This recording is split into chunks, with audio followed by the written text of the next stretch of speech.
Nice. Is it okay if you all close our eyes? Start breathing consciously. Only breathing. No conscious breathing.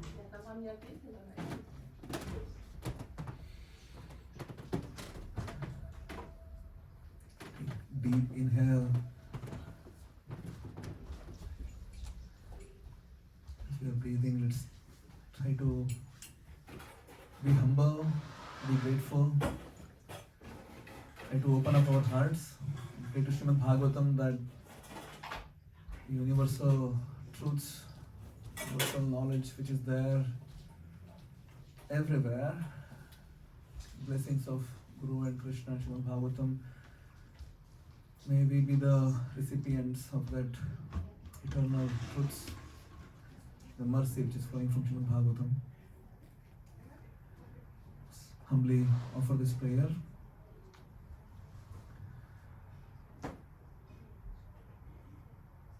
We have turned our series of seminars as Srimad Bhagavatam's teachings and getting to the next steps of bhakti. I really hope that end of tomorrow afternoon we have at least climbed a few more steps in our bhakti ladder. So for this journey to be successful, success depends on how open we are. So let's begin with an exercise. What I would like you to all do is being utterly honest with ourselves. Contemplate a few questions of your lives. What is that your heart is seeking? Where is it attached to? What is that one thing which is it always hankering towards? Maybe there are not just one, but a few more, 2 or 3 or 5 or 10 most important things in life which you are seeking always, that which you are always pondering about, that which you are always thinking that, yeah, if I get that, I'll be happy. Please make mental notes. I'm not going to ask you back, so you can be just absolutely honest with yourself. Just please don't be on a superficial level that, yeah, I want to serve. That's my most. I mean, it could be for some reason for some people, but what I want is here just absolute honesty and absolute being aware of what's going on in the heart. So just be, true to yourself and just make a list of few questions which you think, or few seekings or few desires which are there with which we think, yeah, this is what I want to get in life. Take a few moments so that everybody is settled and ready with the fine-tuning of priorities of whatever is running in your heart. As I said, I'm not going to ask back, so just be comfortable. You can just keep it to yourself.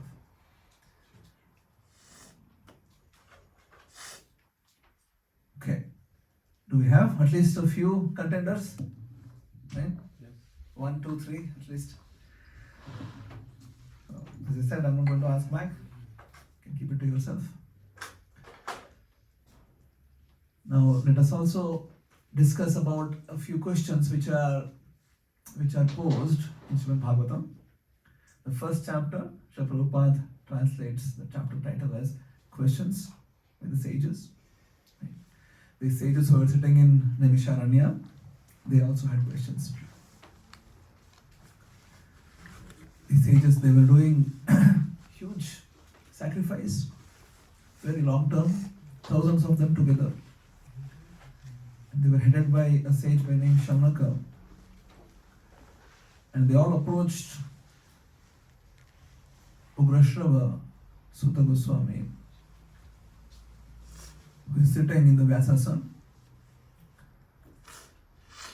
And being very humble, the sages first appreciated Sutta Goswami that he has not just heard Vedic knowledge but has also assimilated and realized all this knowledge himself.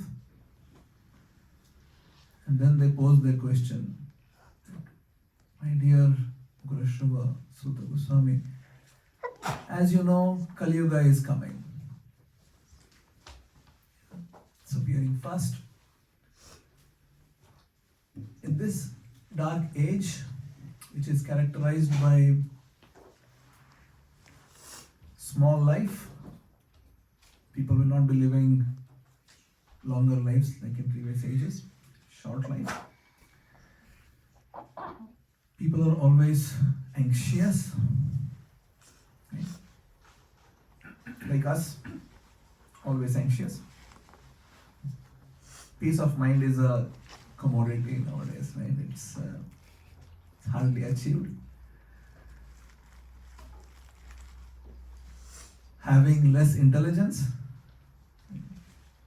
not just less intelligence, but superiorly less intelligent. Sumandamatayaha. Superlative degree of less intelligent people.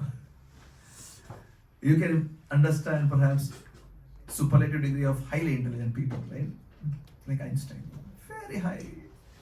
But we are characterized by superior, superlative degree of short, small intelligence. And the bhagya and the destiny itself is bad. So when this is the characteristics of people who are going to come in this age, how will they attain any sort of perfection in their lives? What can please them? What can give them satisfaction? Can you see the quality of question? Do you all understand what was the question? Can somebody rephrase? You don't need to tell word by word, but just whatever you understood as the question. If they are have such little intelligence, then how? Who? The people in general. People in general, right? Pumsam, that's the word which is used. People in general, especially in this age, yeah, who are characterized by. Come on. I know it's a very good day outside. It's very good for me. I don't know. You're on the sort of condition with the bad weather of Berlin. We just come to life and let's make it interactive. Yeah. Okay, please. Anxious. Anxious. Always anxious. Then. Curious. No. We are hardly curious. Whatever we just. Worried. No peace. Worried. Yes. Always worried. Anxious. What else? No peace of mind. Yeah, no peace of mind. Yes, what else? Poor intelligence. Poor intelligence. Superiorly poor intelligent. Yes, next. Low memory. Low memory. Yes, good. What else? Low life. Short life. Yes, very good. What else? Enviousness. Yeah, that was not told. Yes, next. Lazy. No. One other thing is missing. Mandabhagya. Destiny is also not so good. So when this is the status of us, Kali Yuga people, what was the next question? How can we be happy? No. Yeah, something like that. Like, how can these people be pacified or be peaceful or attain highest perfection? Right? That was the line of thinking. How can these people Yenatma suprasirati. How can these people be pleased, basically? What can give them satisfaction in the heart? Yeah. So what stands out about this question? What is that which standing out as a if there are so many questions, right? You all have also noted down in your mind now. So many things which you are seeking and so many things which are there in your mind and hearts. So what stands out with this question? What is that which is in your own words, please? What I'm asking is compare your questions with this question. That's what I'm asking. It is not for themselves but for others. It's not for themselves but for others. Okay? Yes, what else? They are worried about the people of Kali Yuga. How Worried about people of Kali Yuga. Yes, good. What else? can they be delivered? Yes, very good. Yes, what else?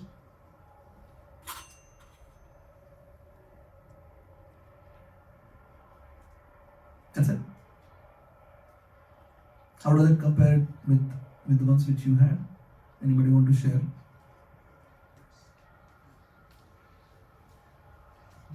lives that we had for our own. Oh,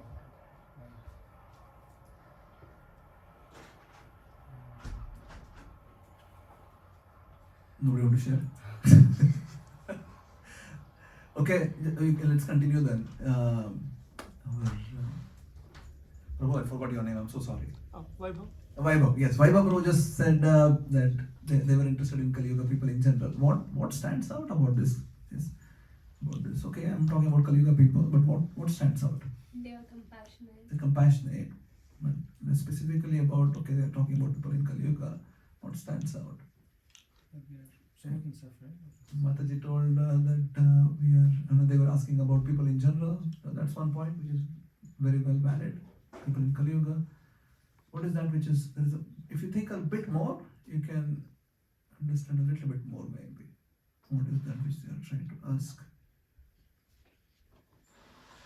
Okay, I'll help. So it's not just other people, right? When we say Kali Yuga, it's quite a lot of time, specifically 432,000 years. Yeah. The sages, first is their question was not for themselves. It was not just for others, right? Not just others. This was for generations which perhaps these people will have no connections with, right? Can you imagine the level of refined heart one has to have to think for not just your,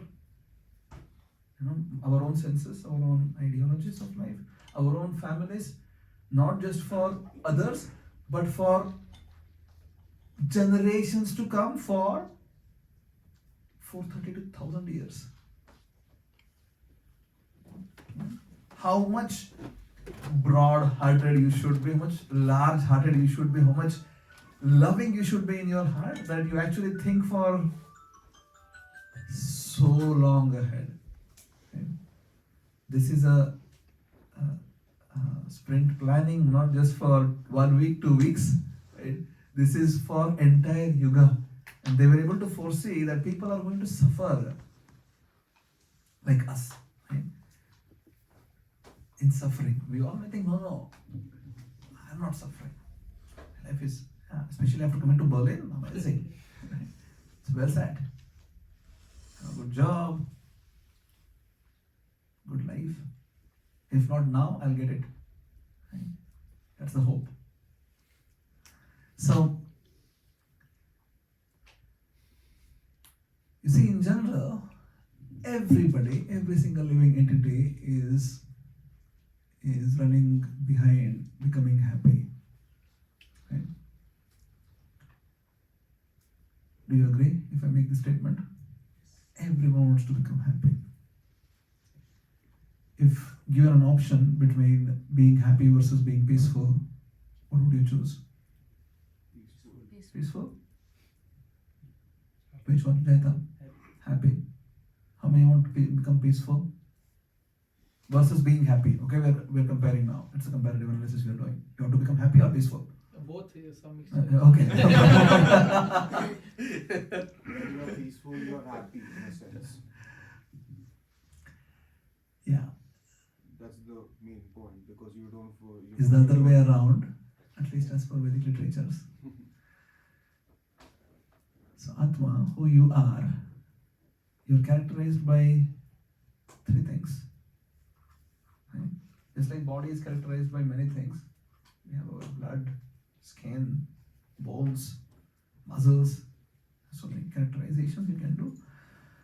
If you start figuring out who you are truly, it's also characterized by a few things. Sat, which means eternal. Chit, it's conscious, it's consciousness. Ananda, right? It is not Sat, Chit and Shant. It's not. Atma is characterized by Sat, Chit and Ananda. So seeking for happiness and bliss is the default state. Right? Being happy is the default state. Right now we don't have that access. So we seek. Now in the journey of seeking that pleasure, seeking that bliss, we become frustrated, and that's when we want to become peaceful. Yeah, and then you misidentify being peaceful to be happy. So, rewinding, in the journey of seeking pleasure, all of us, all the efforts will be meeting an end with a zero-sum game, and we become frustrated. And then we want to become peaceful because we are frustrated. And then we misidentify that with happiness. That's how life runs in this world right now. If you think about whatever situation you're undergoing in your life, or the way outside advertising works or whatever, it's always mind is being made to think. You get one other thing, you'll become happy. Just this. You get this, you'll become happy. If you have been watching the way some of the smartphone companies are advertising their products since last 15 years now, every year when they release, they tell this is the best phone ever. Yeah. Best phone ever. The next year again one more best comes. So just for that time, mind is made to think, yeah, I get this. It's so unfortunate, right? Like our whole idea of happiness, made it as a function of outside. Right? It's a function of outside things, of people, of situations, of personalities, relationships, or whatever, or gadgets, worst. We think that's what is happiness. Right? However, happiness is something which it's very different. As such, we have no experience of happiness. What we have experienced in life so far is that experience which is away from suffering, and we have wrongly termed that as happiness. Right? Let's say our Srimad Prabhu gets sick for some reason. Yeah, he is from Bangladesh, right? You like, but he doesn't eat rice though, right? You don't eat rice. I'll take example of Jaitam. Jaitam does eat rice. Let's say Jaitam eats rice dal every day. Not from today. Let's say he eats every day. And then somehow he gets a situation where he can't eat rice dal. And then let's say doctor tells him, you can't eat rice dal for next whatever time. And then afterwards, once everything is done, doctor tells, now you can eat rice dal. Right? And then when he eats rice dal, he feels so happy. He's craving for it. But the moment somebody told him, you can't eat, the only thing which Jaitam can start thinking is, when will I eat next? Right? When can I do the next? Right? Now, this is a simple example, but you can extrapolate to everything in life. The moment your mind thinks, I need that, I don't have it right now, I need that, start working towards it. Right? That one promotion, that one house, that one relationship, that one child, or whatever in life, right? Your mind gets latched into it. I get it, I become happy. So the whole process starts then of seeking happiness. Right? You just continuously seek it, put so much of effort, and then you get it. It's not there, right? Have you experienced this, or am I just making it up? Right? You sought it so much, and you got it. The moment you got it, it's gone. Where was the happiness there? It was just our mental projection on it, that yeah, this is what is happiness. In our next few sessions, this is what I want to target.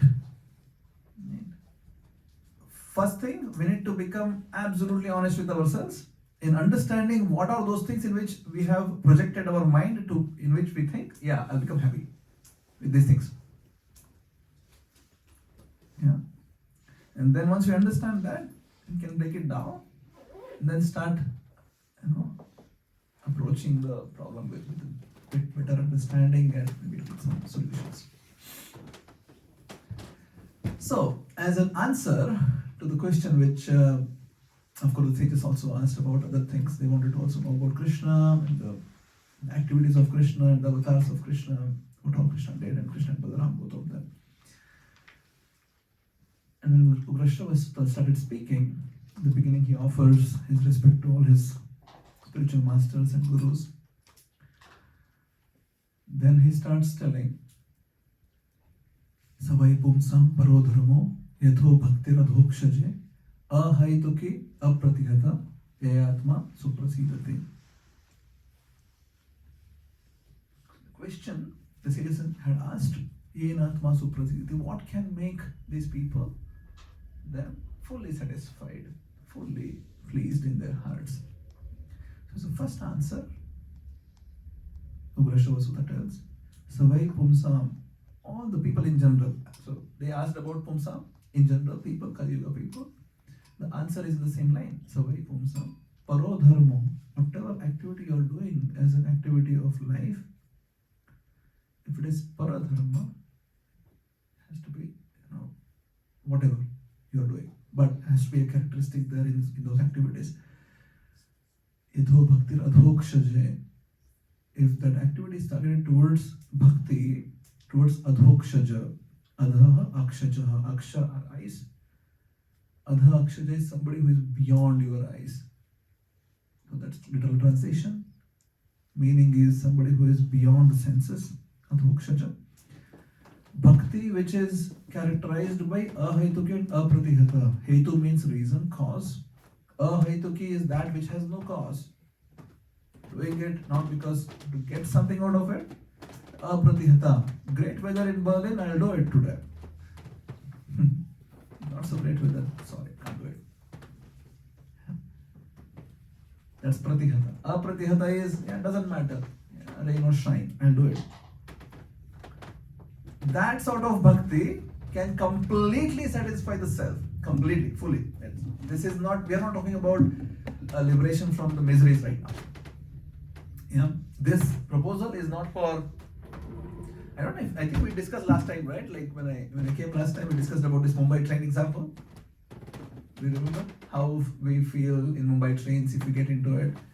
The moment you get in, your thought process, what all you want to do, right? You want to first sit somehow, and then you want a window seat. Right? We think that, that's pleasurable, right? There's so much of happiness. But then the moment you get down, it's all done. Or if you're the only person in the train, it doesn't matter. So these are all the happiness which are there in our lives. These are all relative experience. These are not absolute experience of happiness. No matter which happiness you take so far you have experienced, you can think again. Take a moment and think, what was the most happiest moment in your life? Unless it was connected to Krishna, this was a relative experience. It was not absolute experience. It's a relative experience. And many times, even in Krishna consciousness, what we have experienced is also relative, because right now we are still conditioned. Right? Nice kirtan. What are we appreciating really? We are appreciating the music. Still a relative experience. It is not absolute experience. Right? Not that holy names are able to connect with it, and then we are appreciating the good music. That's still good. But on a spiritual level, if you are connected, it wouldn't matter. Who is a singer, how they're singing, melodious, not so melodious, absolutely in tune, out of sync, because we have then latched to Hare Krishna mantra. Right? But right now we're not able to get there. For us, nice music, very nice arrangement, great. Right? Prasadam. Jagannath has eaten, we appreciate if it is really tasty as per our own standards of taste. Right? Not that, Krishna has tasted it, it's there in front of me, I'm able to consume this prasad, no. If it was not that great, we have Mataji here who makes amazing prasadam, of course, but you can now see in your own house when you cook, perhaps some days it's not really great and you don't really, amazing, this is Krishna prasad, it's so great. No, I need salt and pepper maybe. Right? You see how conditioned we are? This is the meaning of conditioning. We are just stuck basically. Not able to move beyond it. Not able to perceive the spiritual essence, what is there in all things which we are doing. Even when we come in front of the deities, what are we doing really? Oh yeah, nice. Great decoration. Right? So, yeah, that has to be there. Eventually has to be real. Just need to make it real. We have some intellectual ideas of, I need to be surrendering. So very interestingly, Srila Prabhupada translates Hare Krishna mantra as what? Oh Radhe, oh Krishna, please engage my mind and senses in your service. Right? Now, how many times do we really contemplate when we chant? Oh Krishna, oh Radha, please engage my mind and senses in your service. Right? I need to move on. Right? I need to move on. So, what we are trying to achieve is, let's come to this mode that yes, I have been misguided. My mind is not by outside thing, but my own mind is misguiding me. Okay? I need to train that to switch its plane of action from being the master to being a servant. So all of us, we perform our actions in the plane of being, I am Vibhu. I'm the master. Krishna tells in 16th chapter. He first tells his own position in 5th chapter, 529. Bhoktaram Vidyadapasam Sarvaloka Maheshwaram. I am the enjoyer, proprietor, controller of the entirety of universe. Everything which is there, I am the boss. I am the enjoyer, I am the proprietor, I am the controller. While living in the days, how we all think, and Krishna tells in 16th chapter, we think that Krishna doesn't know what's going on in my heart, but Krishna knows fully. And in general also. Every single ant also thinks like that, right? It's carrying its sugar crystal on its head, thinking that I need to save it, right? So every single living entity thinks, Ishwaroham, Aham Bhogi, Siddhoham Balvan Sukhi. That's how we think. And I am the Ishwara, I'm the controller, I'm the enjoyer, Aham Bhogi, I'm Balvan, I want to be happy. This is the plane of existence for us. I want to be a controller, I want to be the proprietor, I want to be the enjoyer. Unfortunately, position is taken. No matter how many promotions you get in your life, you'll never reach this. This position is taken, eternally taken. Not that he wants it, but he is that. So that's the default position of Krishna, but we are trying to somehow hijack his position, and then in that pursuit we become really, really, really unhappy, and life after life after life we are unhappy. So that pursuit has to be changed. The name of the game has to be changed from trying to become happy ourselves without connection with Krishna to I'll just serve, and happiness then becomes byproduct. Okay? And if you think about it, how much can you enjoy? How much? Let's say you are given an access to become, however you think as, right? Let's go back to the questions which you had. Let's say you have been given that. I'll create a hypothetical situation again. Someone could think, not in our group, but someone could think, if I get Ferrari, I'll become happy. If I get Gulab Jamun right now, I'll become happy. If I could get mango every day, I could become happy. If I could eat all the mangoes in the universe, I could become happy. But and we could get so many things that, this is what is happiness. But if I put 10 mangoes in front of Jaitam now, Jaitam, eat 10 mangoes. Jaitam perhaps would do it. And he could perhaps, Prabhu, I've done it. Right? Ferrari is good, I think. Ferrari is good for him. So, let's say you get all the Ferraris in the world, but how much can you drive? If you get 100 mangoes and somebody tells you, eat, yeah, Shrikesh Prabhu, yeah, 100 mangoes, take it. Yeah. You have to eat now. After eating 5, you'll be like, enough Prabhu. Sorry. Right?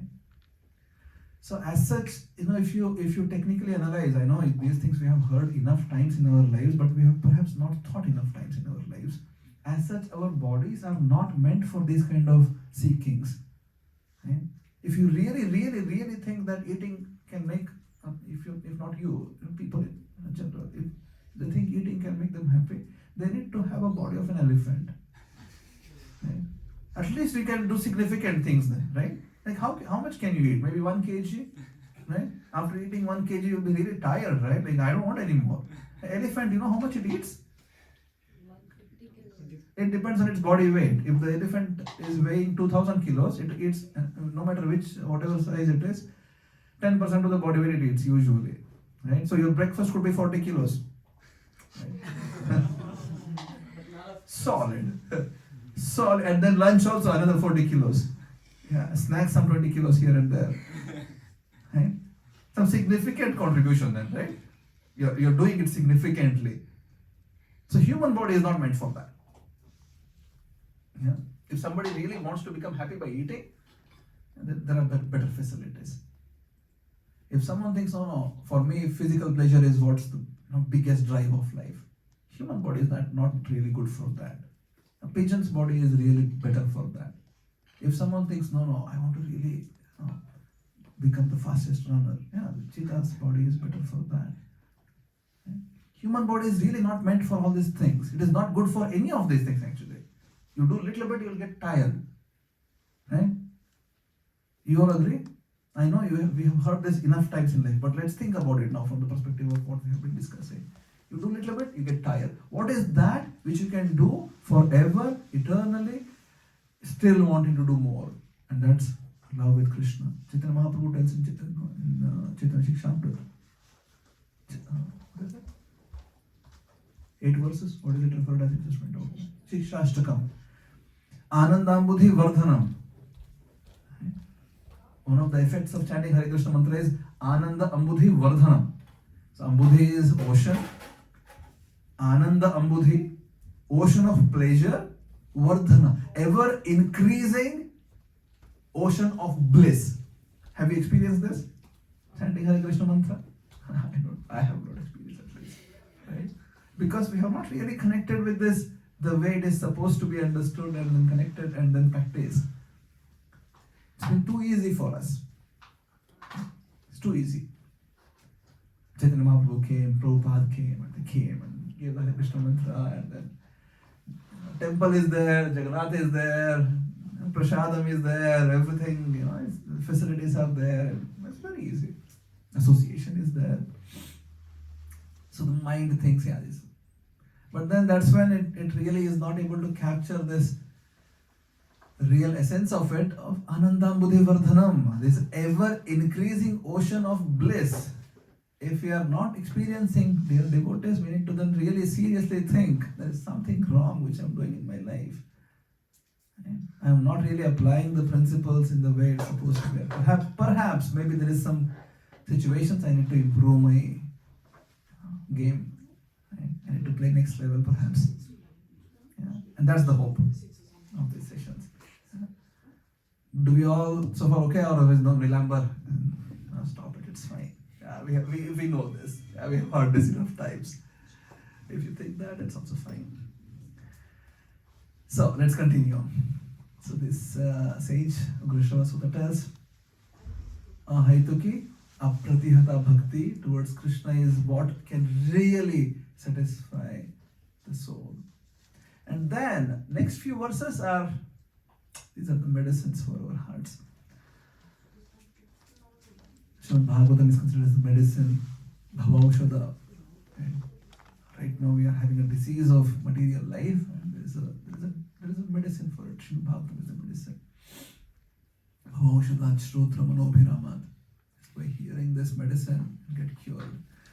So let's hear what Ugrashrava Sutta tells next. It tells, Dharmasya hi apavargasya narthorthayopakalpate Narthasya dharmaikantasya kamolabhaya hi smritaha. So it tells dharmasya, activities which you are doing, apavargasya, they should be targeted towards apavarga. In Sanskrit alphabet we have 5 letters which belong to pavarga. Pa, pa, ba, bha, ma. Right? Pa stands for parishrama. We put a lot of efforts in our lives. Pa stands for pena. When a donkey works quite a lot, there is foam outside the mouth of donkey.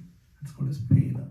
We also put a lot of efforts in achieving many things in life, and we get a bit exhausted. That's called as pena.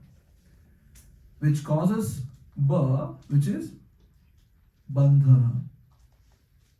We get attached because there's so much of exertion in trying to achieve what we are trying to achieve. There is attachment. Bandhana. Which causes bha, which is bhaya. Because you have put so much of effort, exhausted yourself, you are attached, now you are fearful, and you may lose it. Right? Bha. Which eventually causes mrityu, end of everything. Right? It's a zero-sum game. Doesn't matter how much I achieve, it doesn't matter. I became a millionaire, a billionaire, or a trillionaire, or whatever it is. Eventually it's a zero-sum game. I need to leave everything. So, Ugrashava Sutta is telling, Dharmasya hi apavargasya. Your activity should be transcendental to this pavarga. Don't get stuck in pavarga. Become play next level game. Apavargasya. Na artha otherwise. There is no meaning. Narthasya dharmaikantasya kamolabhaya smrita. If somebody is working to somehow or the other satisfy the senses, it's absolute waste. Absolute no meaning for human life, because human body is not meant for these things. It is not good for these things. You better become something else. I was hearing a few days ago that somebody, there was a person who became a doctor, and then they thought, this is not a profession for me. I become engineer better. So they have to go back to beginning of the studies and then not do again, right? Some people do that. So we will be given opportunities for that eventually by Prakriti. You got this form, not really utilized it the way it's supposed to be. Better take this. Yeah? Be happy. We all can be happy. You can eat 40 kilos breakfast, no problem. Very, very happy. That's the question of life. That's what will be provided eventually. So, human body is supposed to be, that's the next verse. Kamasya nendriya pritir labho jiveta yavata. One desire which you could have is to have a good, healthy existence. Labho jiveta yavata. Otherwise, jivasya tattva jijnasa nartho yasceha karmabhi. If there is one thing we as an individual should do, jivasya tattva jijnasa. We need to become jijnasa about tattva. Jijnasa is jnatum ichha. It's a desire to learn more. Right now, jijnasa is targeted towards a few things in life which we all can have our own answers to. But that jijnasa has to be targeted towards tattva jijnasa. Jivasya tattva jijnasa. One has to be thinking, contemplating all the time towards tattva. Human life is good for that. You get my point? What we are trying to not discuss, how Srimad Bhagavatam is laying the whole. Now this is second chapter of Bhagavatam, right? It's just the premise of it. And what is that which is about to come? Human life is supposed to be for being tattva jijnasa. Yeah? Tattva is the absolute truth. Tat, literally in English, is that. Right? That. Let's just analyze it a little bit. That. What do you call as that? Or when I was sitting there, I can say that give me that mic, right? There's a mic on. Because when I say this, yeah, I'll refer this, right? This karta. I don't say that karta when it's in my hand, right? Why? I refer to this karta. I don't say that karta. Why? Close to you. It's in my vicinity, right? This. If I need to tell, however, that pole there, standing, right? And then with respect to that, it becomes this. If I think that I am sitting in this room,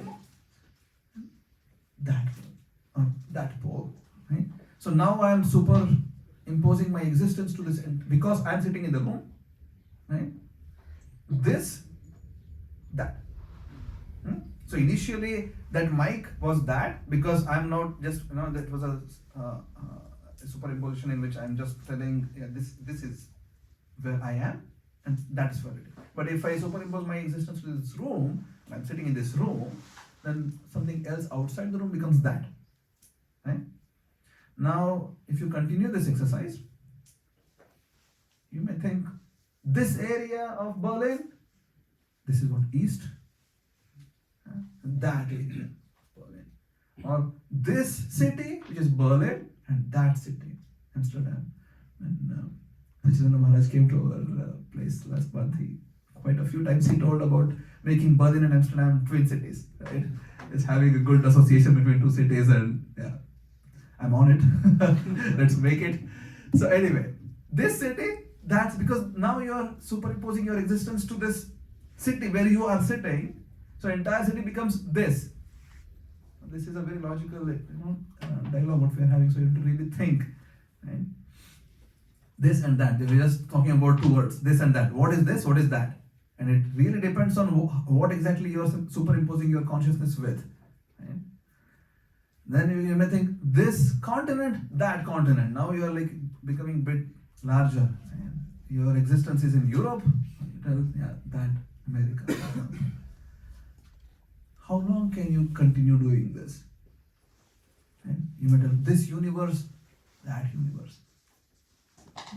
This entirety of creation, that which is beyond this creation, that's where it ends.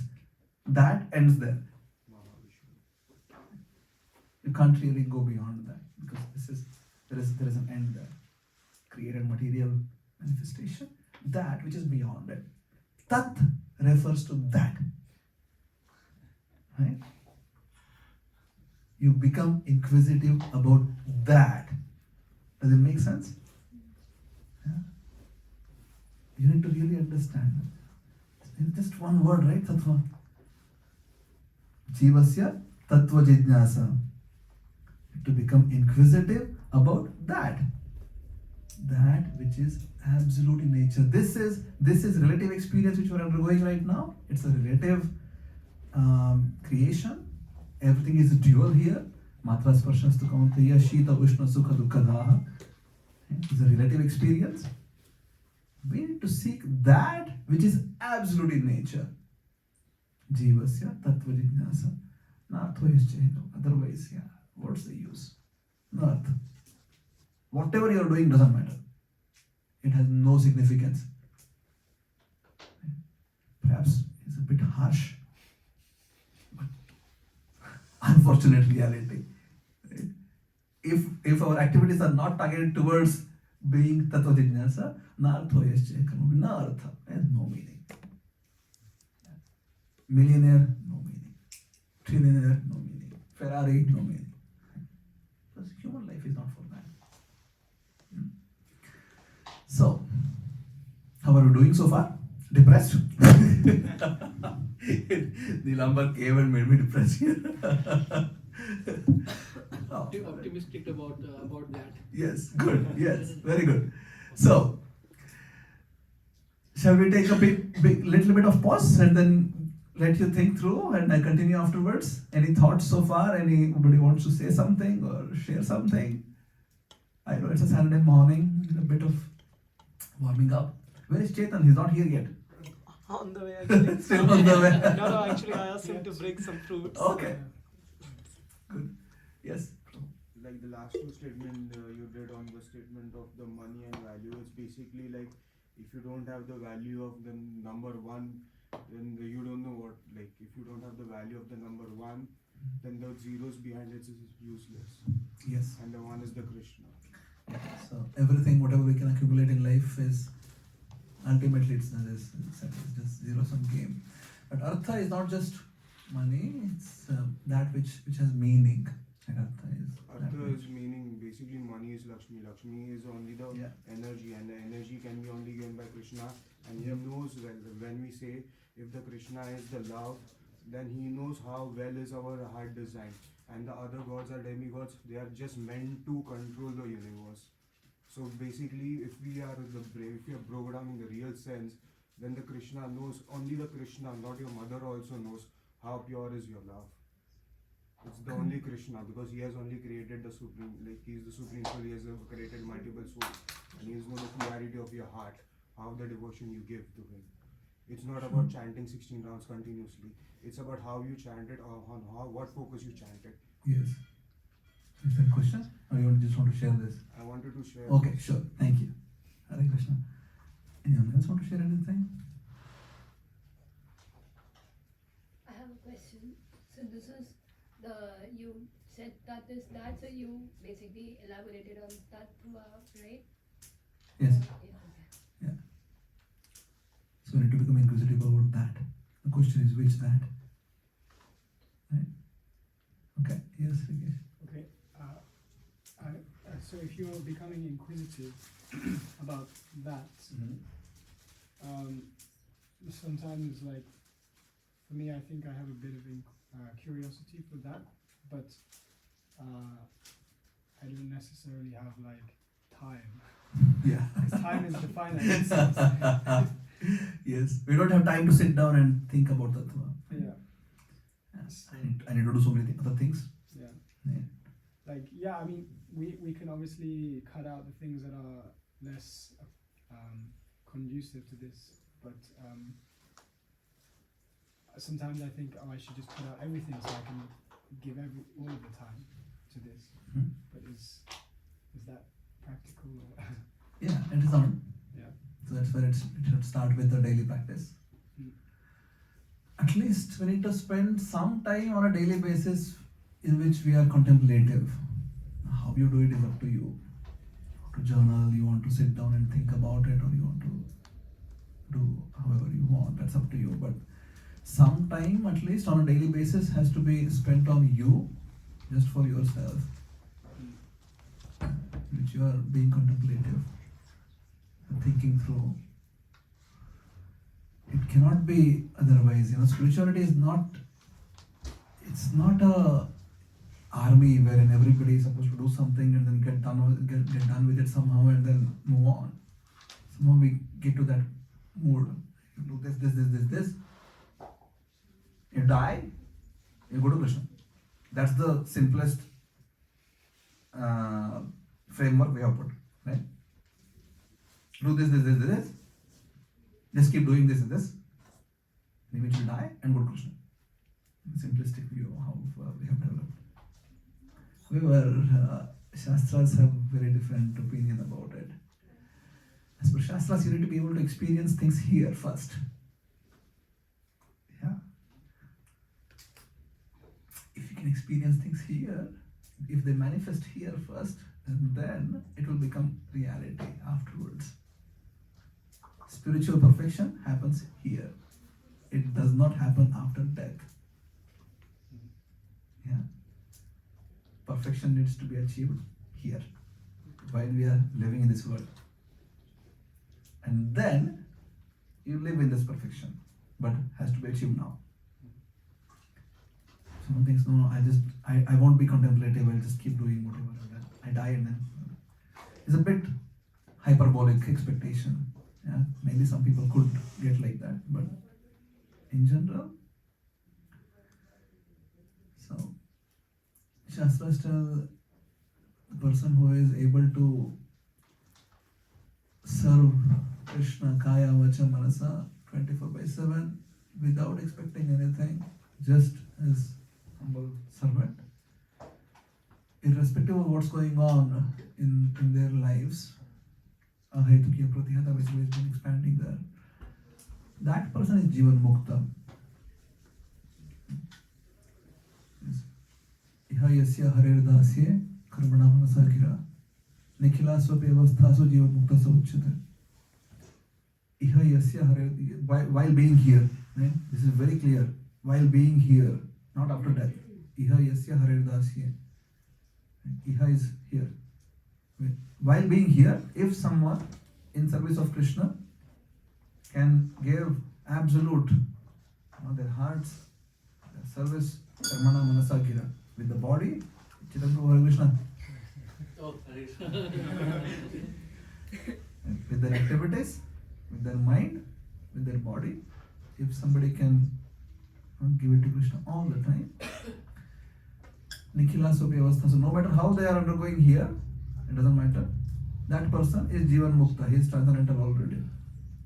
But that has to be achieved here, Prabhu, first. And for that I need to become a bit, there has to be some contemplation, right? If I'm just going like a donkey or a horse which is just blinded and I'm just running behind and just, how will things happen? There's some contemplation somewhere. So it's really important for devotees especially that we start thinking about this and start becoming real. I many times think that our devotees are so much in the air. Right?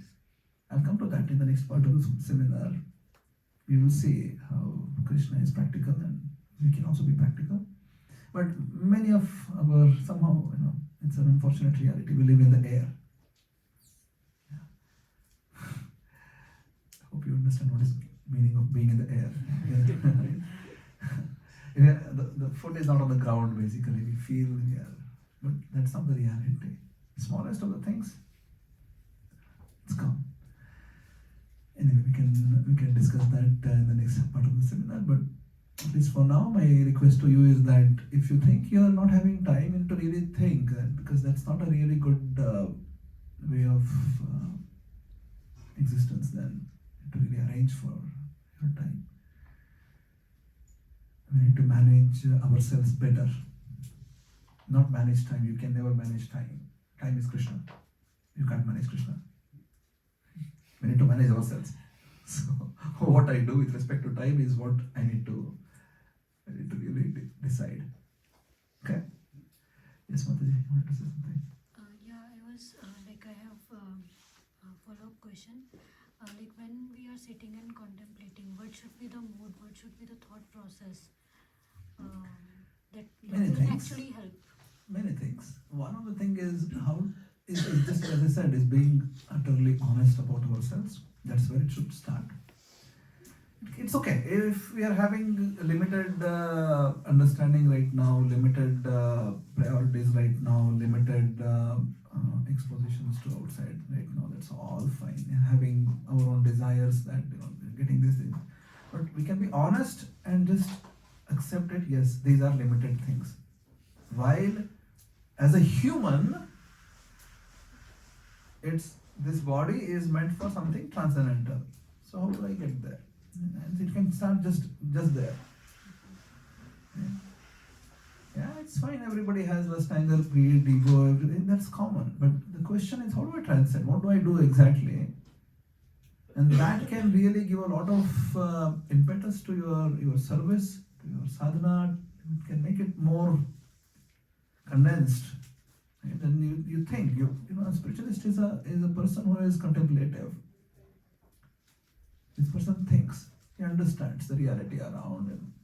One has to come to this one's own understanding of these things, not just borrowed, I heard here, I read there, this person told this, that person told this, I need to have my own realizations of these things. So when we study Shastras, I need to really, it's okay if you study just one verse of Srimad Bhagavatam, that's fine.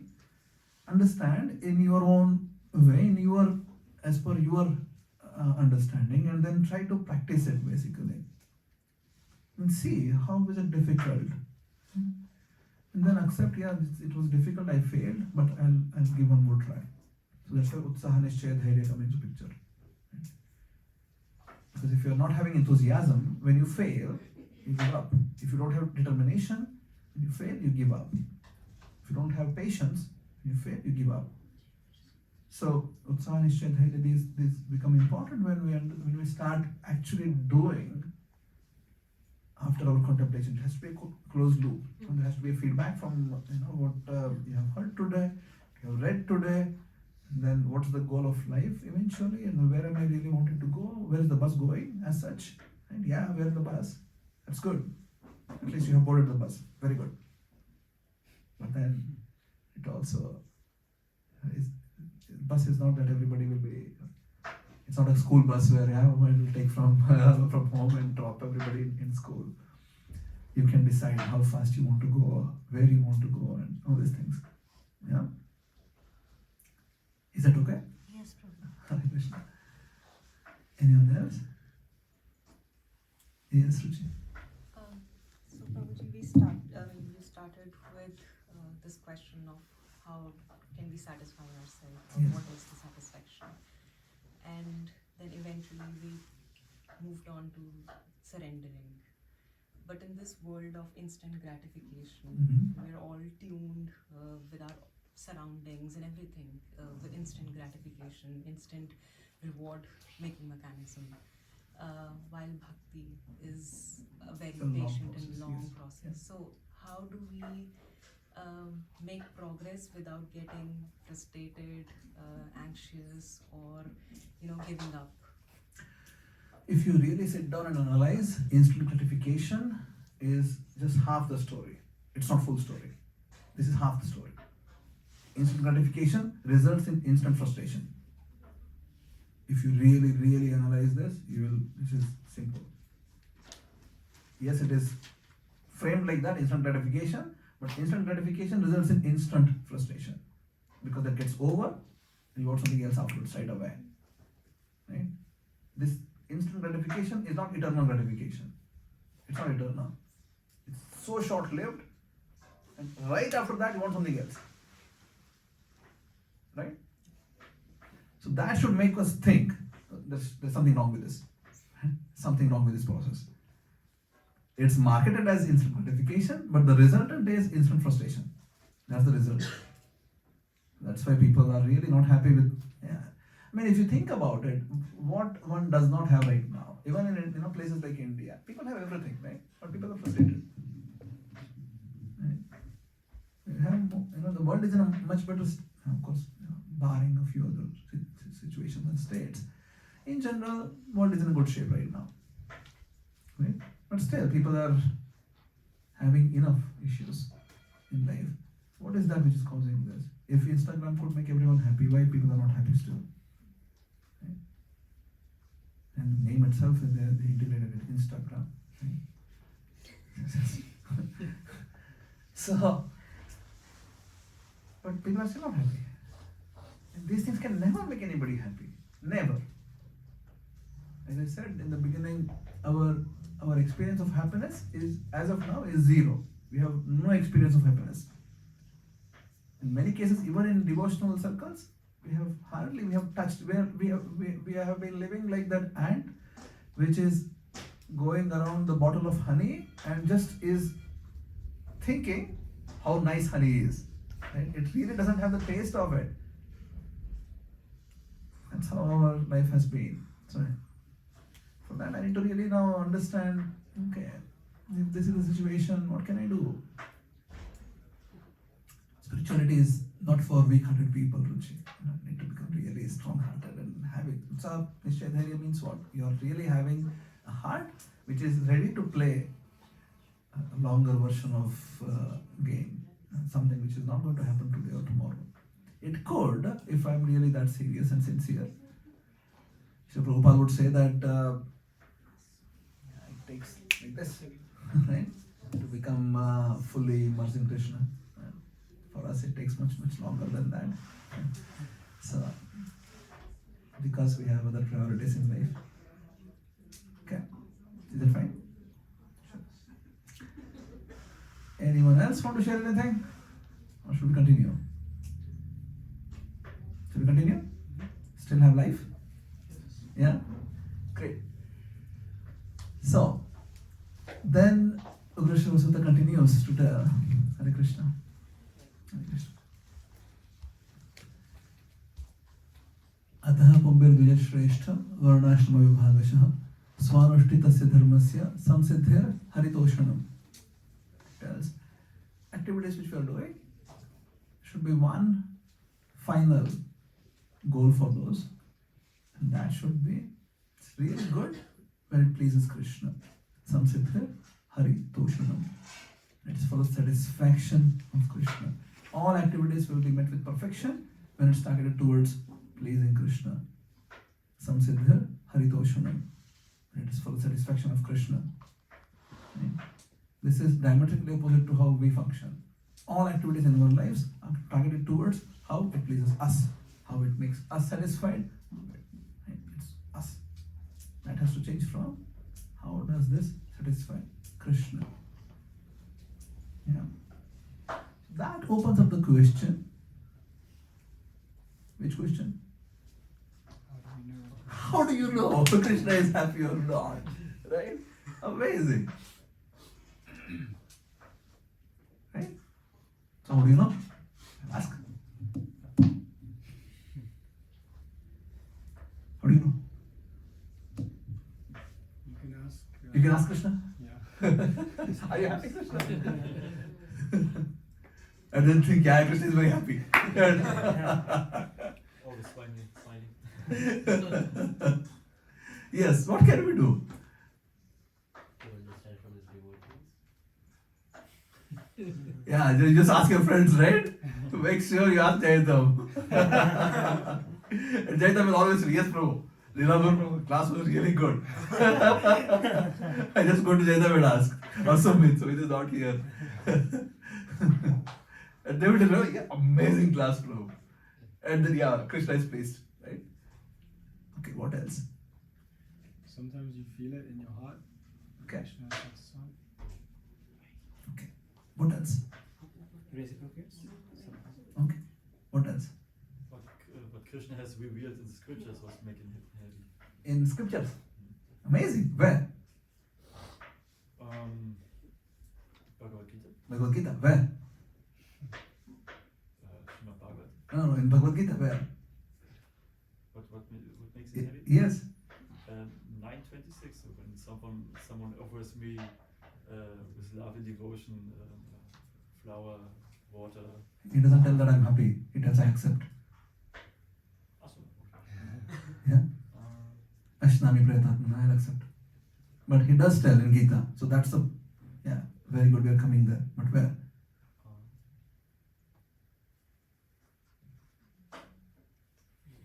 Huh?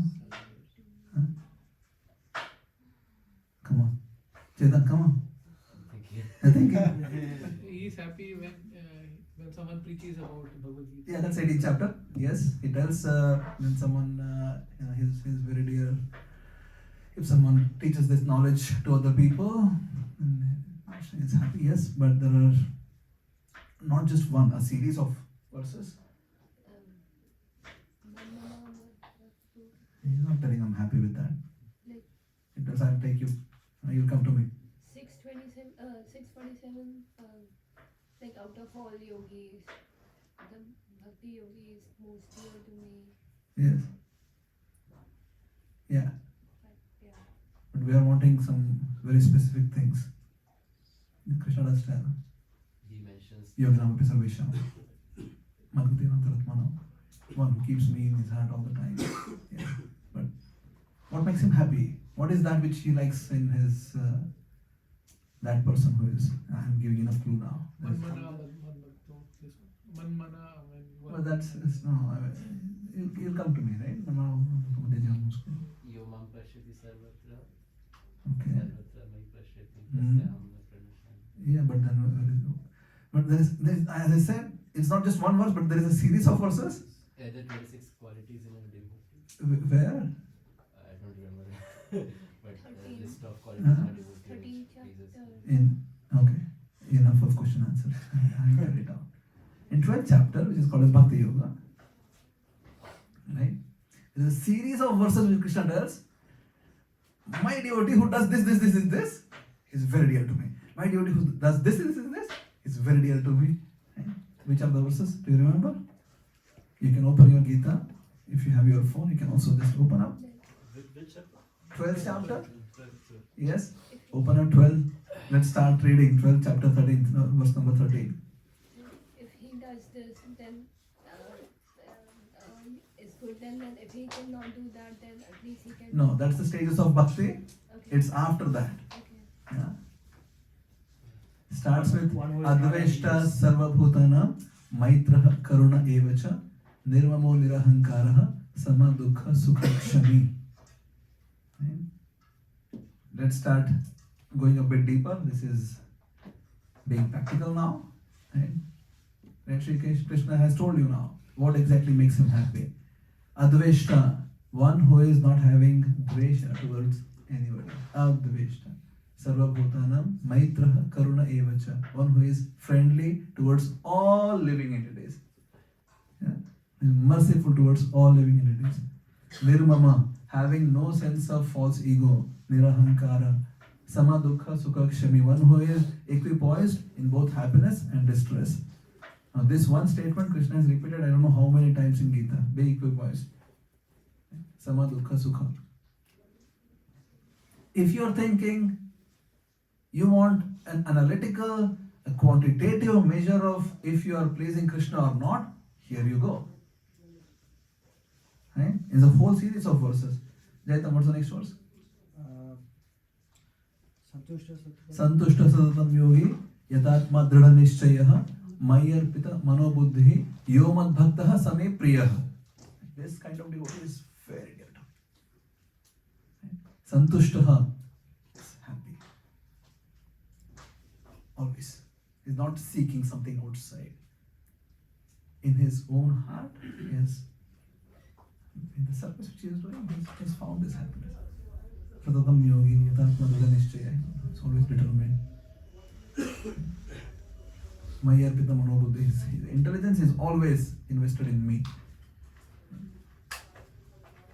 Then next one. Yes, man, no? I think yes. Yeah, yes, man. Yes, man, no dujite loko. Loka no dujite cheha. This will hit your heart when you understand this. Krishna is telling, my devotee will not agitate anybody in the world.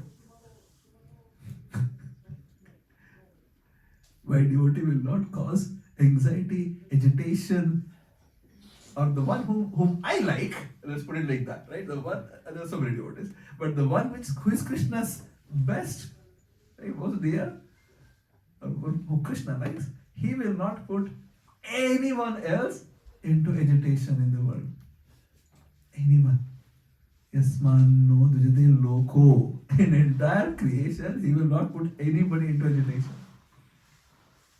Lokano dujate cheya. Doesn't matter what the entire universe does to him, he is not bothered. Yeah. Harsha, Amarsha, Bhaya, Udvegaihi. Mukta. This person is transcendental to so-called material experiences of Harsha, happiness, distress, Bhaya and Udvega. These things are not there in his dictionary. Okay? So you see, I know we have read this chapter many times, right? 12th chapter, Bhakti Yoga. How much do we actually contemplate and live? Yeah, this is what is. So if we have these realistic expectations, this is what is really where I'm supposed to be reaching. I need to conduct myself, and it's not about one instance, right? Yeah. Srimad Prabhu was very humble on this instance. And Krishna is not talking about instances. Somehow we think fragmented life, right? Our life is just fragmented. Yeah, this is bhakti in ISKCON. Right? I go to temple, super solid, humble devotee. Right? Step out, yeah, something else. Until you are in here, one person. Go to office, one more person. Right? In house, with spouse, one more person. With children, some other person. With the friend, some other person. Life is so fragmented. But Krishna is not talking about fragmented life. You have to live one life. And in that life, you have to be like this. So, we are discussing 12th chapter now, Gita. Yeah, we made a shift. Because we came to a place in Bhagavatam wherein sac-cid haritoshanam, we have to please, all the activities has to be directed towards making Krishna satisfied. The question is, how do you satisfy? How do you know? Right? This is how you know. If this is how we are acting, not just thinking, oh yeah, I'm good friends to everybody. Right? Whole world is my. Right? What are you doing about it? What are you exactly doing about being merciful? Has to be reflected in our activities. We can't be just blind in the name of being Krishna conscious. Mercy has to be experienced outside. We have to come out outside. You can't just, I'm merciful towards animals. What are you doing about it? You're still consuming the milk, still consuming cheese and butter and, oh, I offer to Krishna. But you are consuming still. Right? So many animals are being mistreated. Are you doing something about it? I offer to Krishna. That's what I do.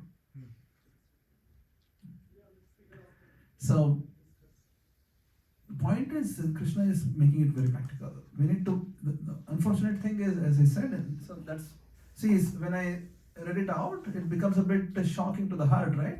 Oh my God! Like, I should not be putting anybody into anxiety. Wow.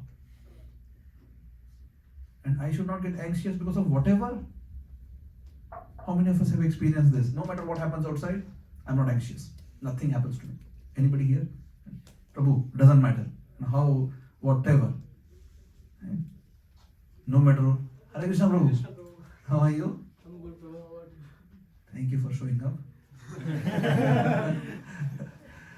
So, it's a bit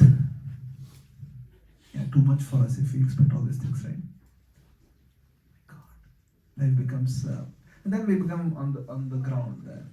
Oh yeah, it's a good path to walk. So all our spiritual practices which we are doing on a daily basis, we can then have a quantitative, because many times, always devotees are concerned, how do you know Krishna is happy or not happy? And then we figure out our own ways, right? Yeah, as devotees, feel it in the heart. These are not subjective, they're all subjective, they're not objective measures. Objective measures are here. Very objective. These are not subjective, these are all very objective measures. And if you are sincere, you can really understand. So objective in the sense that somebody else cannot measure it, but you can measure it yourself. How much am I affected because of situations? How much am I elated when there is happiness? How much I am frustrated when there is things which are not going the way I wanted? Right? Harsha, Amarsha, Bhaya, Udvegaihi, Mukta. One who is transcendental to happiness, distress, fear, and anxiety. The verses continue, of course, until the end of this chapter. Krishna keeps telling, but the same line. So that's how we can see if Krishna is, if we can come to this platform, then we know, yes, Krishna will be happy. He has already told. These things I do, Krishna will be happy. Sac-cid haritoshanam. Yeah. And then Krishna Sutta continues to tell about, I think it goes a bit deeper afterwards. Shrunotam sukadam Krishna punyashramana kirtanaha hridyantasto he bhadrani vidunoti suratsatam. Keep hearing the message of Srimad Bhagavatam. If you hear this, your heart will become purified. That's the magic which Srimad Bhagavatam can do in your heart. That's why Nashta prayesho bhadresho nityam bhagavata sevaya bhagavati uttama shloke bhakti bhavena ishtiki. If you hear on a daily basis, if you consume Srimad Bhagavatam on a daily basis, bhakti becomes cemented in the heart. Yeah? So I end there. Open up for any questions, thoughts, comments. Yes, Jacob. So now Krishna said that okay, I'll be happy, or if this, for example, if he's not agitated completely by himself or by anyone else, for example. But I was thinking this is Kali Yuga, right? And this is, our senses are not complete. So which means technically we cannot have these things. So Krishna sees this. So is Krishna happy by seeing that we are trying to do that, or he wants that okay we have that complete quality and then he is happy? Yeah. So trying is at least the first step. If you don't try, it will never happen anyways, right? So that's where I was saying about being contemplative. If you're not contemplative, you're not trying, right? Because then you don't care really. I went to Sumit, I told something to him. He felt bad, good, whatever, doesn't matter. I need to tell him, I'll tell him anyways. I'll go to Chetan and tell him something else. Right? So I'm not really being aware of how the dynamics are working, not just about me, but in the part of where I exist. So if you need some sort of contemplative nature to actually, oh, I told this to this Prabhu, and maybe he felt sad. I need to perhaps go and apologize for my action. At least there has to be some positive reaction. And then next time I'll be careful not to hurt him or her. Yeah. So that's the first step. But Krishna is telling here, it's clear. He is not telling them somebody who's trying. Krishna says somebody who is like this. So of course he'll be happy with whatever small things we do. Krishna is always happy. His happiness is not dependent on our things to him, right? So and Krishna is not a person who is having a transactional model with us. So Sumit cooks really well, and then I'll be happy with Sumit today. It's not a transactional thing for Krishna, but we need to strive towards, and eventually that's the meaning of perfection, that we actually become like this, right? So the first point which you said is, oh, this is not possible. That's not right. It will be possible. Yeah? If you apply it in the right way. So right now I'm not able to do it, that's fine. It's my limitation. But to make a conclusion that, oh, anyway, nobody's going to make it, so I'll also not make it. Right? So Kali Yuga is not important, it's possible. So that's perhaps is a bit short-sighted. Should be possible if you apply it right. Yes, anyone else? Can I try to say something? So I think so the first reason when Krishna gets happy, when the Krishna understands that you want to come back, you want to go to Gokula. The second time he understands like you don't want to waste your time in this Maya world, because when you open the eyes, it's everything Maya. You can't find any answer in Maya which is related to spirituality. You can find people around you for sure, but they are still on the consciousness of searching him. So, and what's your name? Yashodhan. Yashodhan. Yashodhan. Yashodhan Prabhu, our understanding is not that Krishna is sitting somewhere and then we need to die to go to there, right? That's not our understanding. So we need to be able to experience Krishna and get perfection here in this life. This understanding that, yeah, I'm suffering right now in this world, I need to go somewhere else to become happy and to be eternally happy, to be with Krishna. That's not how a devotee thinks. A devotee thinks that I want to serve Krishna here right now, irrespective of whatever situation is going on outside. That doesn't matter. I will serve him here to the best extent possible, and then it's up to Krishna when, as I said in the beginning, perfection is experienced here first, and then it's continuing eternally. So first, I need to be able to, irrespective of, some people may be having difficult life, some people may be having easy life, some people may be having really tortured life, or some people are really, really blissed out. No, doesn't matter. Irrespective of the situations, one has to be able to serve here, surrender here, experience Krishna here, rather than waiting, I want to go back somewhere, but where? Right? So then the whole idea is like, oh, I'm in a situation right now, this plane is not right, I need to board to another plane. So you want to change the situations then, but Krishna is here also. Right? Krishna is says that I'm not able to perceive Krishna. If I'm able to perceive Krishna here, in the way he is, then that's perfect. And that will continue then, right? So ultimately Vrindavan is a state of consciousness. Goloka Vrindavan is a state of consciousness. It is not a place like, yeah, from Amsterdam I came to Berlin. Right? Vrindavan is a state of consciousness. How I interact, what I do, how do I serve, what is the state of consciousness where I live, what's my heart, that's Vrindavan. In Vrindavan there is no envy. In Vrindavan there is one feeling in Vrindavan, it's about people together serving Krishna in a way that Krishna is pleased. Right? That's Vrindavan. So that needs to be well understood first. That, oh yeah, I'm just, if I get to the mode wherein, yeah, there is only Maya here, what can I do? No. That same Maya will become, because it's Krishna's energy, which is, it's the same thing for Krishna. There is no difference between Mahamaya, Yogamaya for Krishna. It's the same thing. Prabhupada gives this example of electrician having, for him it's electricity, whether it goes to fridge or hot iron, it doesn't matter to him. It's the same thing. Let me complete. So the whole point is we should not be in this mode that yeah, it's all just Maya here and I want to go somewhere else. I need to be able to achieve perfection here, experience it here, and then that experience will be eternal there. Yeah. I'm just trying to clarify a few foundational things before addressing your question straight. So now once we understand that, then the whole mode of operation for an aspiring bhakta is not something which is postponed. That which is post-dated has to be today, right now. What can I do? Right? What is that which I can do right now? Which can please Krishna. Yeah, that's one aspect of it. That's the conclusion of it. So, what other aspects of our how we behave, what we conduct ourselves as, what exactly we do and don't do, and how we speak, and it's a very practical thing. Yeah, so that's and Hare Krishna. So we need to live in a practical, this is like a science experiment. Yeah.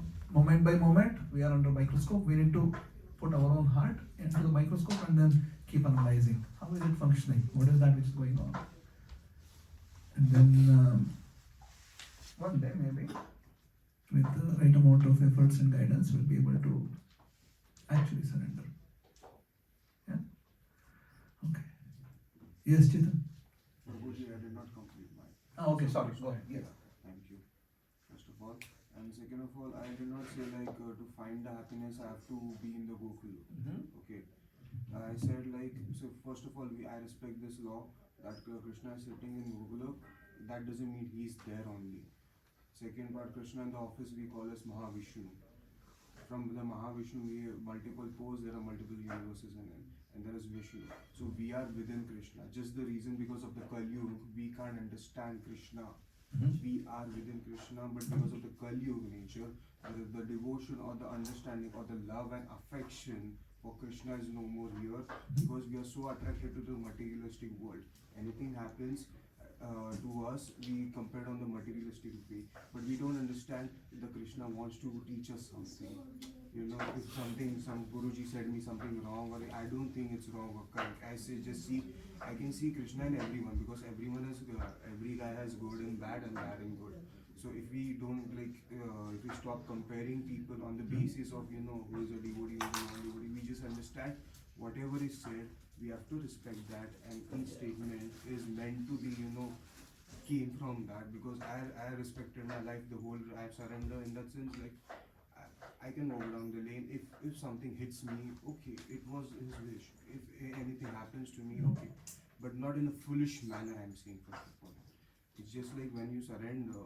It's like whatever. It's like when I say this particular word, it's like I'm a bhiksha. Whatever comes in my platter, I respect it, Krishna.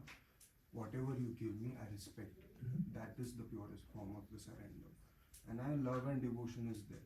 But of course, the love and devotions explaining in the materialistic world sounds pretty unique or something like, which is what is this guy blabbering something like, Prabhuji? Okay. Yeah, surrender is characterized with 6 things. First characteristic is anukulesha sankalpam. We accept everything which is favorable for service. Pratikulesya varjana. We get rid of all the things which are not favorable for service. Third thing is rakshishiti vishwaso, and having a firm conviction that Krishna is going to protect. Fourth thing is gauptatva varanam, that we have firm conviction that Krishna is the maintainer. Then atma ikshepa is to have a feeling that I'm just dependent on Krishna and I'm not going to pester Krishna about when is he going to do whatever to me. Then karpanya, which is feeling humble. So these are the 6 aspects of Sharanagati. And my suggestion to you is, do you live in Berlin? Yes, Prabhuji. Okay. And you've been coming to temple since when? Like the Berlin temple, Yes. from the last year, August. Okay. And you were there in India before? Yes, Prabhuji. Okay. So please keep coming. Please keep serving. I don't have to come. Jagannath calls me. Sure. So either ways, please continue to serve. Sure. Then I wish you all the best. Thank Okay. you, Prabhuji. Hare Krishna. And thank you for framing the that what I needed. Sure. Thank Hare you. Krishna. Very good. Yes, Chetan Prabhu. Oh. Yes, I was asking like when we try to become devotee, like as the verse said that a devotee does not try to agitate anyone. Yes. But naturally, our very action of being a devotee, trying to be a devotee, agitates many people around. And even relatives, like who are close to us, Yeah. and it is difficult to explain or can't handle everything. Like we just try to be humble, but still out of control. how do we see it? Yeah, so we need to address it, right? I need to carry a personality wherein I'm not agitating to others. It doesn't mean that I stop doing whatever I am, but I need to conduct myself in a way that other people are happy. Right? Very common thing is people in general, especially when it comes to family and relatives, they just want to have a loving relationship. Right? If we can somehow fulfill that, right, you preempt their questions. What do they want? Mother, father want to make sure that you are happily situated, you are nicely taken care of, you are doing nice in your whatever you are doing. Let's say after starting bhakti, you had to come to a lifestyle which is sattvic, and then you stopped consuming a few things, or your lifestyle changed a little bit, and that can put them into agitation, of course. But it's about you then, how you put it, right? If you go and conduct in a way that I'm superior to you right now, right, and everybody will be extremely agitated. But if you tell in a way that, if you conduct in a way that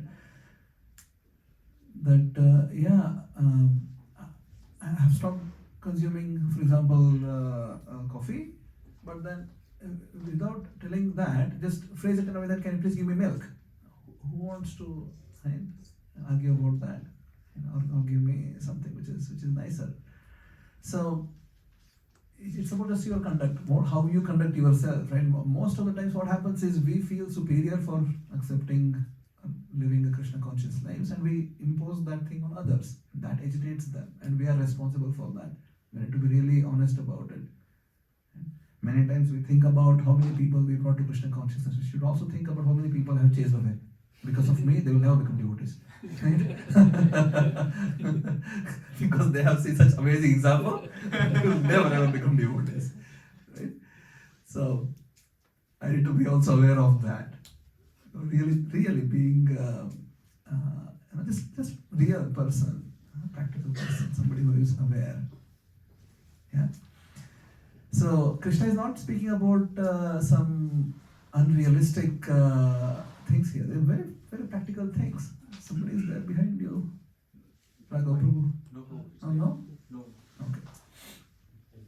So, yeah, this is very much doable, and that's where some real contemplation and then actually wanting to become devotee, not just for show off, not just to, for whatever reason, really becoming devotee. And that's internal process. Being a devotee is an internal thing. It is not for unfortunate reality of our times is if you are devotees for outside. It's outside. It's all outside. Internally, exact same situation how it was before. Outside, yeah, we started applying tilak and kantimala came and dhoti kurta came and then and we started saying Hari Bol, we started saying Hare Krishna and then right, we started quoting Gita also and our demeanor changed and we stopped eating onion garlic and coffee tea and then we eat prasad now and there has to be some inside activities which has to be looked inside and then I need to sit down and I need to really take to the next step. These things are all great, but then at some point of time has to be internalized. Yeah, it has to be done in this life. Okay. Yes. Similar on Prabhu's question. So, like, what about material, like friends, like who are interested, like in, like they have like a party or something, and if you are coming and you are working and you just don't have interest in that anymore, but you like can't say no always to them also. So how to handle like that, like basically when you are coming you have like a material social life and then how to tackle that. So the question is, how do you deal with friends who don't want to become devotees, or who don't like you to be a devotee? Or? Yeah, like they see you, like they know you before coming into Yes. bhakti, and then they started seeing you that you are changing and then yes. they get little bit worried, like, oh, what's happening, and then you cannot, like they are not getting, they cannot understand what you are understanding, and then they, like, how do you handle The first thing is then you have to understand who is a real friend. It will show up, right? Where they're really friends. Because a real friend would understand. Maybe they would not accept your lifestyle, but they would understand at least. If it's not able to understand also, then it puts a big question on perhaps the friendship was on the wrong platform maybe. If they understand but they don't want to do it anymore and they want you also perhaps not go there, or if they tell that no, if you are like this, I can't be like that. You can live your life, but I can't be a part of that. There could be hundreds of different scenarios which can be played out. So it has to be dealt on an individual level. Then, like what exactly it is. We can't have a framework of this is exactly you do. This is it. Like all if and else conditions. That's not how life works. So you have to have personal connection, and then if the question is how do we help them, we can pray for them, chant extra for them. Something which Krishna appreciates is if we do it for others without any direct gains for us. Krishna really appreciates it, and then they get sukruti also through our prayers, and we wanting them to become devotees. That's something I do personally. And you can give them prasadam, you can send them gifts, these things can always, association always is, there are two sides of it, right? Pradati, pratigrhanati. You give and you accept. You can always give to anybody. It doesn't matter who they are. Accepting, you need to be a bit careful. But giving, there should be no distinction or discrimination. I should be able to give to everyone. So that part, and if I'm devotee and if I'm giving, it will connect them to Krishna. So in giving gifts, in giving prasadam, in listening to their situation, we can do it for. But in accepting what they want to offer, or telling our mind to them, we need to be a bit careful. Yeah? Is it okay? Yes. I had a question in relation to that. I read in the Shastra that like a devotee should not associate with like worldly minded people and have this kind of and associate only with sort of people, devotees.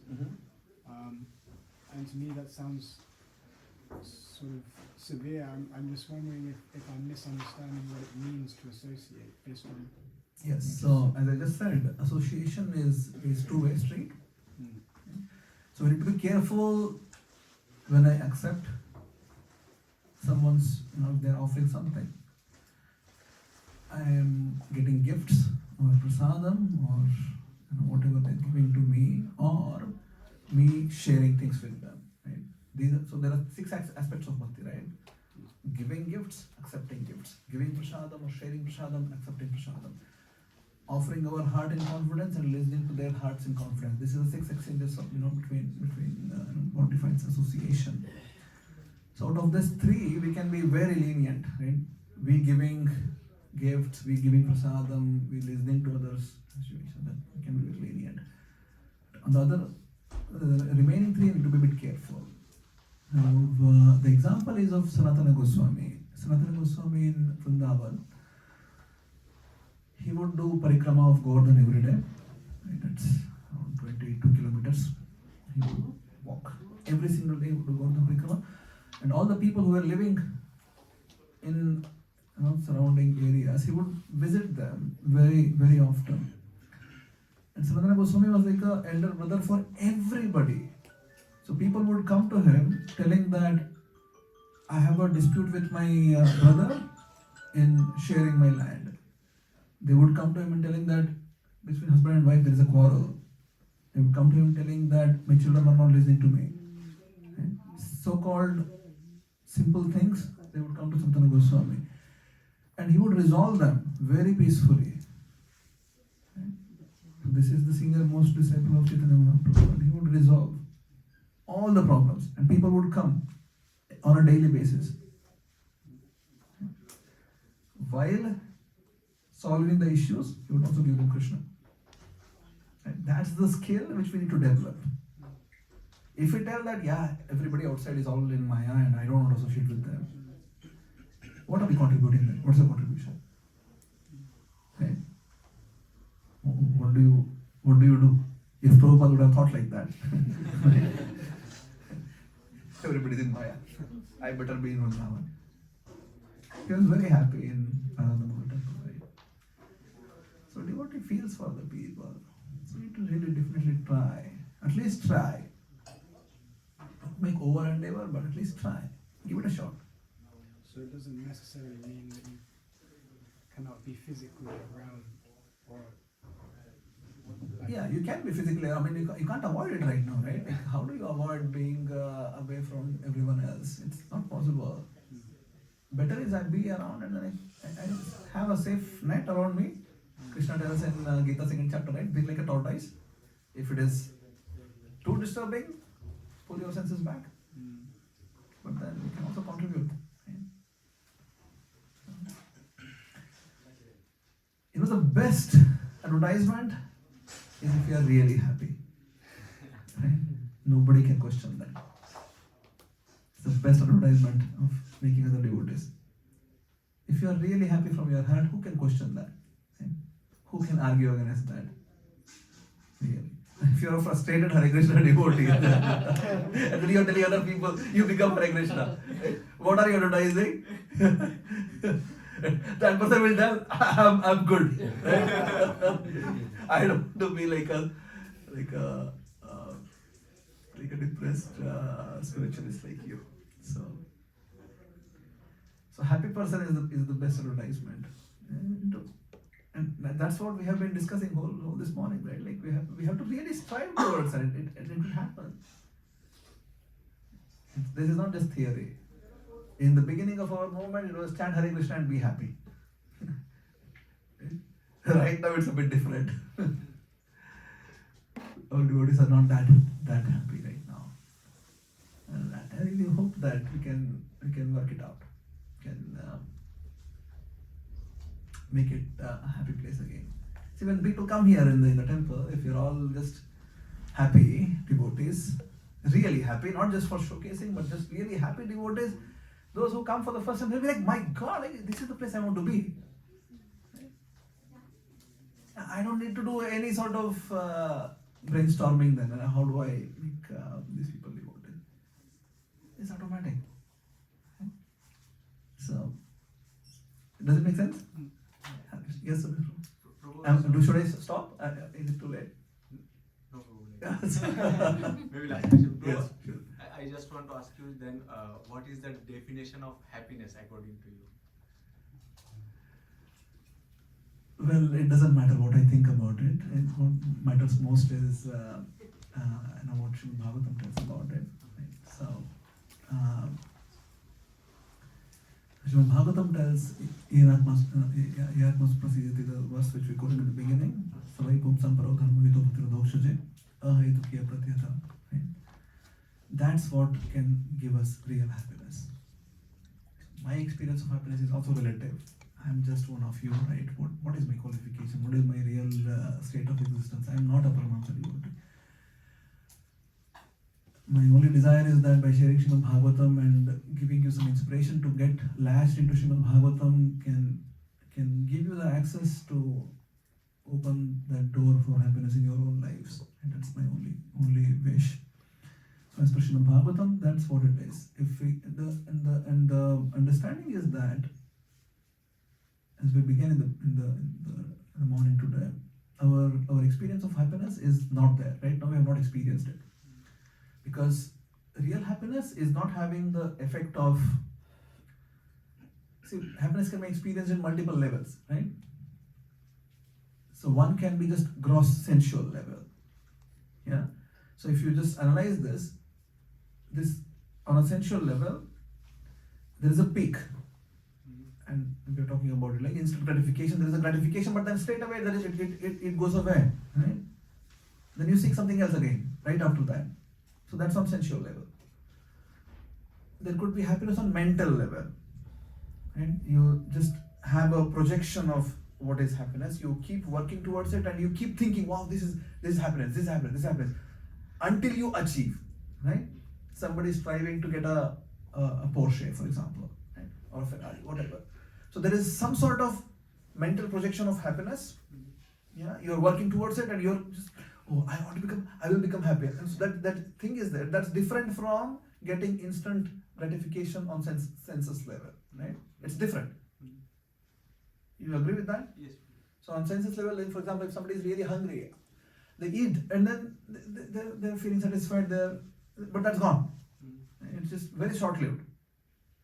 But on a mental level, it can be a little more prolonged because you're working towards something. Your mental projection of happiness is there. And the moment you get it, it's gone. Right? So that's mental level of happiness. It's a bit longer curve, but it's still short-lived. There could be happiness on an intellectual level. Right? Like scientists, for example, people who are really intellectuals, and then they are on a much longer track for happiness. Right? But still short-lived. There could be happiness on an emotional relationships level. Right? For example, a mother serving the child, or a person who is just unconditionally serving anybody. Your mother could be doing so many house chores and whatever, but inside she's happy. What is she getting back? Nothing much, but still she is happy. Right? Child, let's say it's a baby son, for example, and she's carrying, it's only burden, right? But mother is happy, right? And then eventually the pain of delivering the child is the biggest pain experienced, but still mother is happy. And then the child is just crying, is not really reciprocating. Still mother is happy, doing things for the child.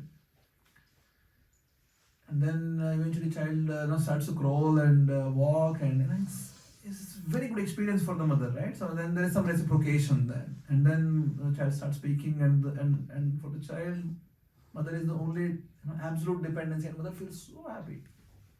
But then eventually child grows, starts to go into school and has its own friends, and so relationship or happiness. If you see this curve, it was quite long, right? But then eventually will start dwindling, right? Yeah, I love my mother a lot, but what is it right now? I'm not able to really reciprocate the way she would have liked me. I'm living so far away, and So this on a relationship emotional level it's much longer, but even that is short-lived because at some point of time there is separation, right? So after you have analyzed bodily, physical happiness, mental happiness, intellectual happiness, and emotional level happiness, you understand these are all short-term happiness. But there has to be something which is eternal, not just eternal, but ever expanding eternal. That will happen only when we are in union with Krishna. Right? That's why it's the ahaituki apratihata yayatma suprasidati. This can give eternal fulfillment. So we need to be in touch with Krishna then. Has to be. That connection has to be established. We need to be able to experience it. So what Gita is telling, Bhagavatam is telling is not just theoretical thing. This has to be practical. I need to be able to experience that now. Yeah. So we're in the process. If we are getting this kind of dose once in a while, maybe we'll work towards it. Yeah, at least we know that it's existing like this. Yeah. Should we stop then? Yes? I'm sorry if I made you agitated. Evening we'll have some katha. Yeah. No much bombardment. This was for devotees. So usually that's how I plan. Sunday morning is for devotees. Sunday evening is for people who come and then normal people. And then become happy. Hare Krishna. Thank you so much. Srila Prabhupada ki jai. Srimad Bhagavatam ki jai. Shri Jagannath Baladev Subhadra Maya ki jai. Hare Krishna. Thank you.